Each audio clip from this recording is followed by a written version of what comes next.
Great sunrise, light beans.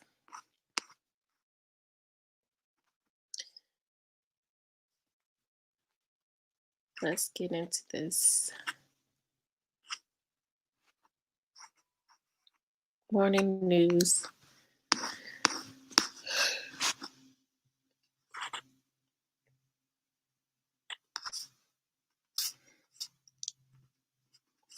Okay, this one was interesting.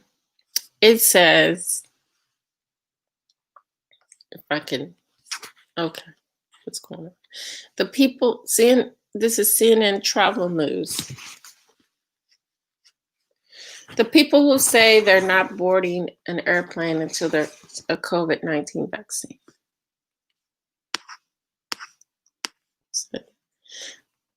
With airlines introducing new measures like face masks and intensive sanitization routines to reassure passengers, people have been cautiously returning to the air travel even while the coronavirus pandemic continues to spread around the world.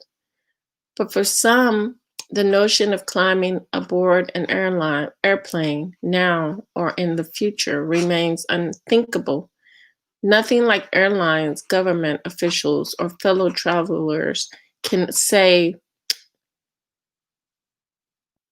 will convince them to step on board. CNN spoke to some of these self-grounded travelers to find out their biggest concerns about air travel at the moment and what it would take to get them back above 30,000 feet. For Chris Trin, a 40-year-old father of 4 based in Minnesota, the decision to stay off airplanes is partly because his youngest child is only 10 months old, and he says he worried about her crawling on the aisle. It's also, he says, because he feels that no matter how careful he is, he can't guarantee others will be similarly conscientious. It's hard to trust other people, he tells CNN. Trin's wife is Japanese, and the family usually spend extended vacations in Japan over the summer months. This is the first year they'll be staying in the United States. I'm getting something.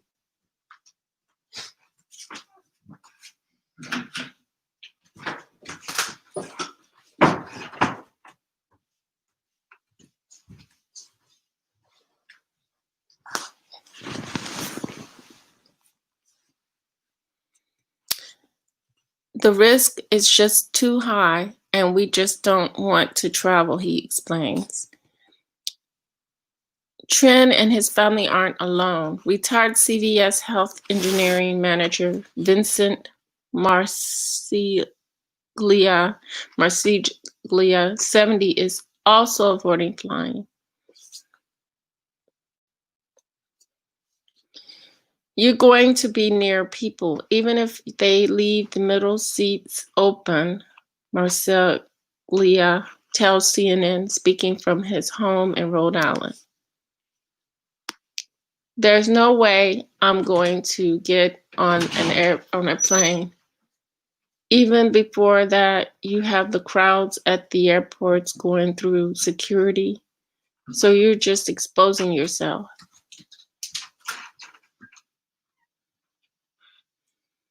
Wisconsin-based Dean Callan, 60, whose worked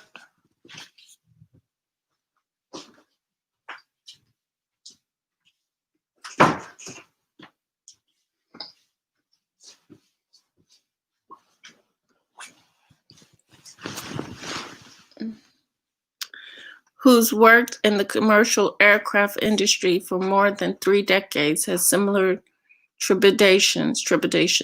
Callan says his extensive aviation knowledge makes him more, rather than less, cautious about flying in the age of coronavirus.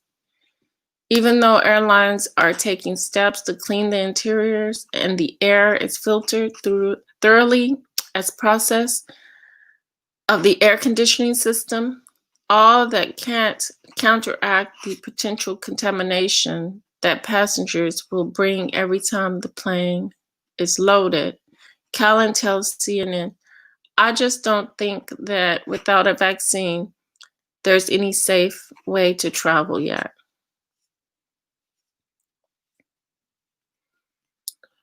Ruling out air travel means rethinking vacation plans. Marceglia says that because of his age, he's being careful in all aspects of his life. He's socially distancing during meetups with his grandkids and wouldn't go on a train either, nor would he share a car without anyone other than his wife. Marceglia lives by the ocean in Rhode Island, and he's swapping out dreams of vacations in Italy for local, socially distant outings in coastal Jamestown. He's cautious about traveling to other states, given that different regions in the United States have adopted different strategies for quarantine and handling the virus.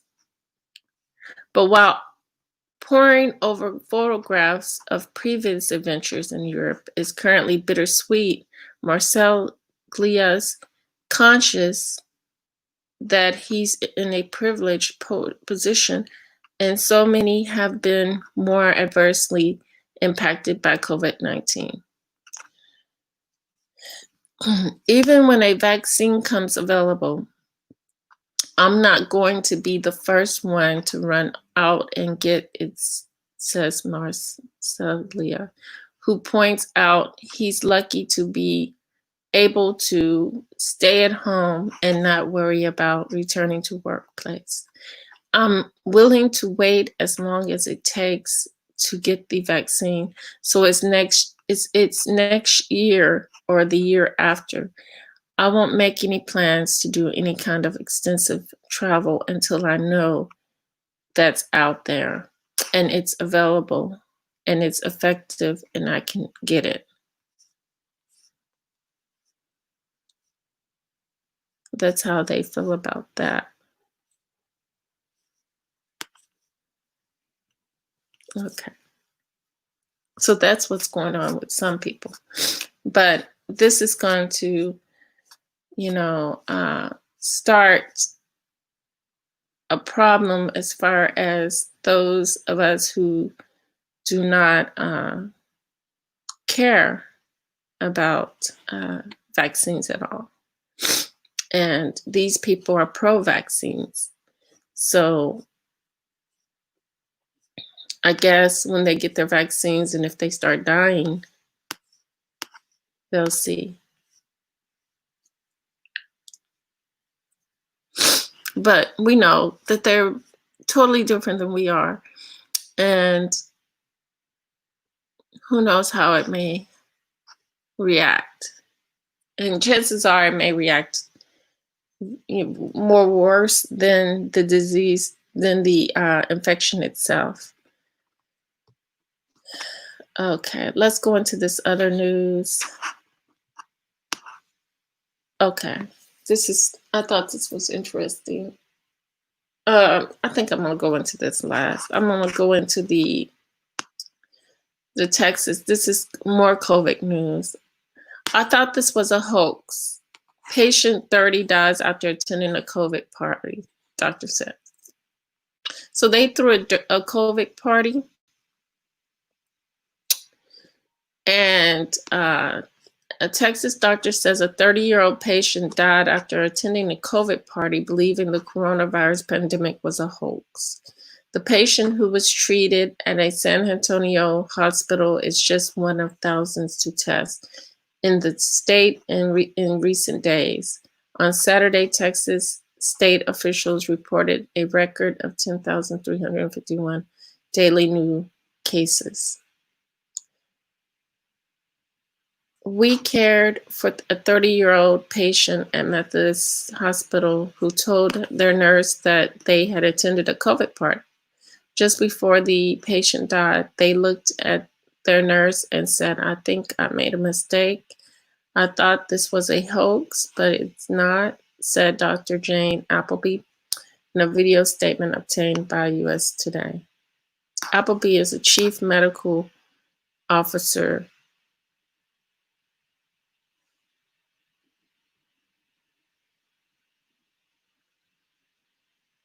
for Methodist Healthcare in San Antonio. So,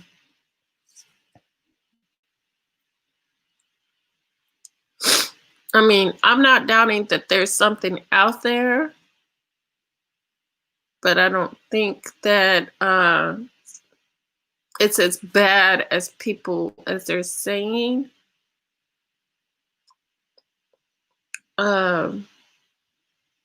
I do think that if you are doing certain activities, as far as eating habits, because I mean, for me, I'm constantly under this AC at night, all through the night. So I think, so I may be, it's different things that go on even in the hot weather, especially if you sleep under AC and you have allergies or whatever.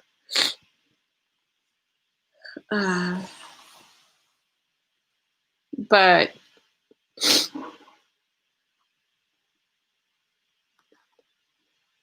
I really think that our government has stumbled upon something that got released into the atmosphere, and it's making a lot of it's taking its course. It's definitely taking its course upon the people. All right, let's get into why, because some more natural news is going on here in Idaho. Why Idaho hasn't stopped shaking since March the 31st. Okay, March the 31st, they had a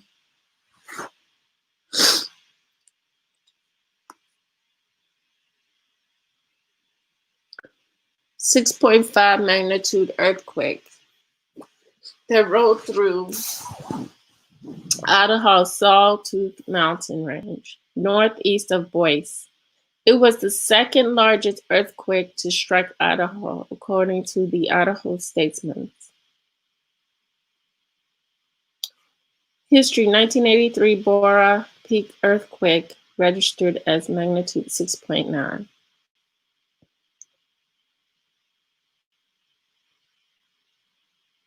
Okay, let's look at this video here.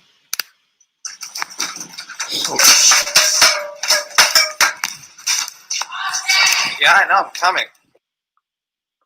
So Idaho is shaking continuously.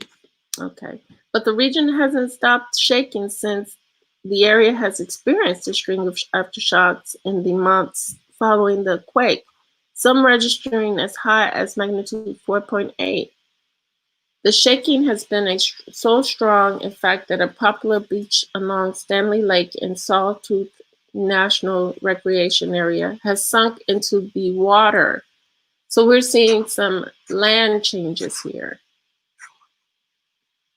The most probable cause for the disappearing of the inlet delta is combination of liquefaction and complication of saturated sediments and some possible sliding and later spreading on delta towards the deeper part of lake.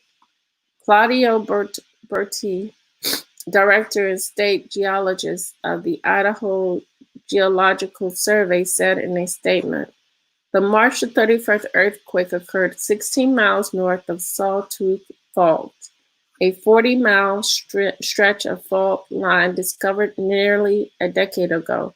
Geologists have largely believed the fault was inactive, but the latest round of quakes have reinvigorated interest in the region." Geologists are puzzling over exactly what caused an earthquake in the otherwise quiet region. Some researchers suspect the Sawtooth Fault is actually longer than expected. Others believe the fault is now taking advantage of opening in Earth's crust and is slowly pushing north. One theory suggests energy from the Sawtooth Fault could have jumped to nearby unknown faults, spurring the recent series of earthquakes. For now, the race is on to collect more data about the region so that geologists can paint a clearer picture of what's happening below surface.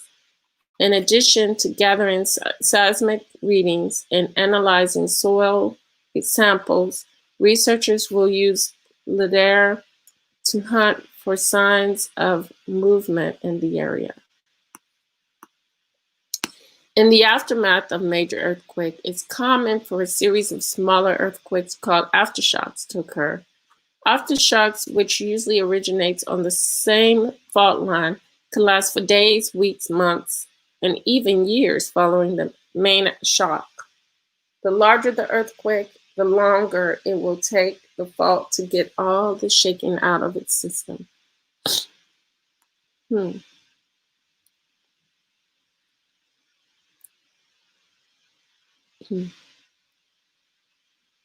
Let's look at this video.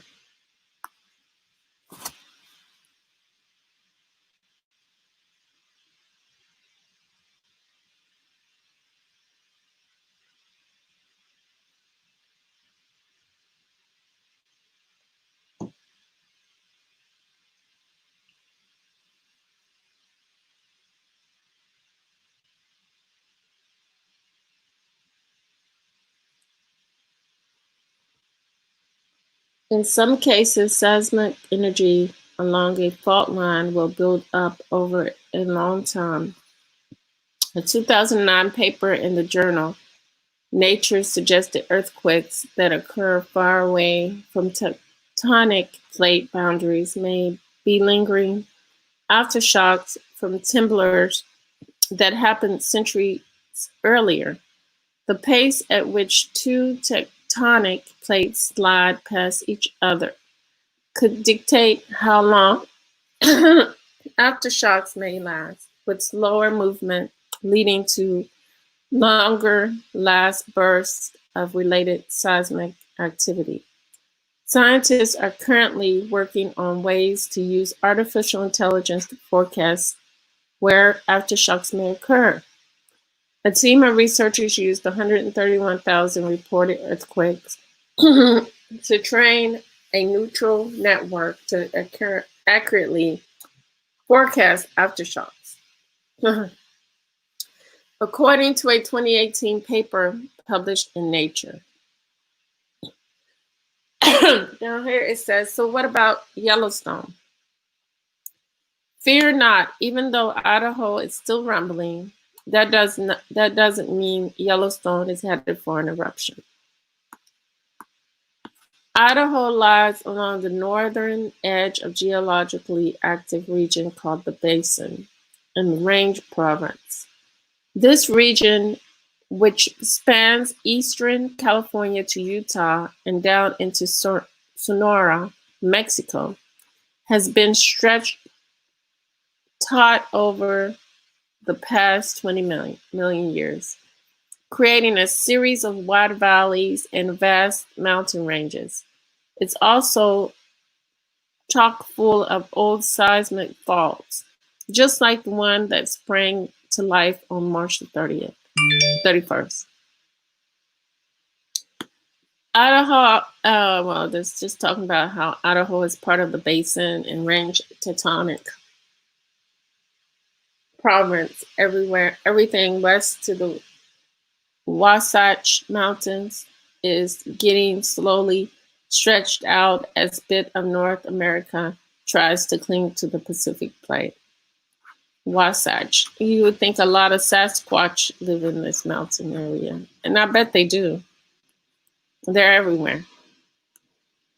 Yellowstone last erupted 70,000 years ago, according to the U.S. Geological Survey. Since then,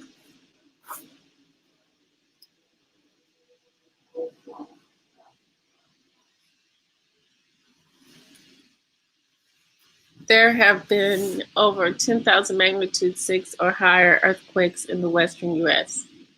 While the tremblers can occasionally spur rumblings at the national parks, geysers, as magnitude 7.3 earthquake in Colorado did in 1959, they aren't likely cause a volcano eruption.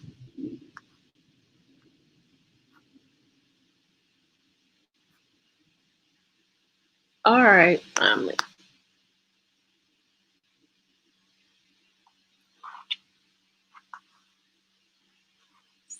Eruption. And that concludes my morning World 411. Until next time, true love, real peace, and the higher self within the soul. Till next time, family, peace, and stay safe.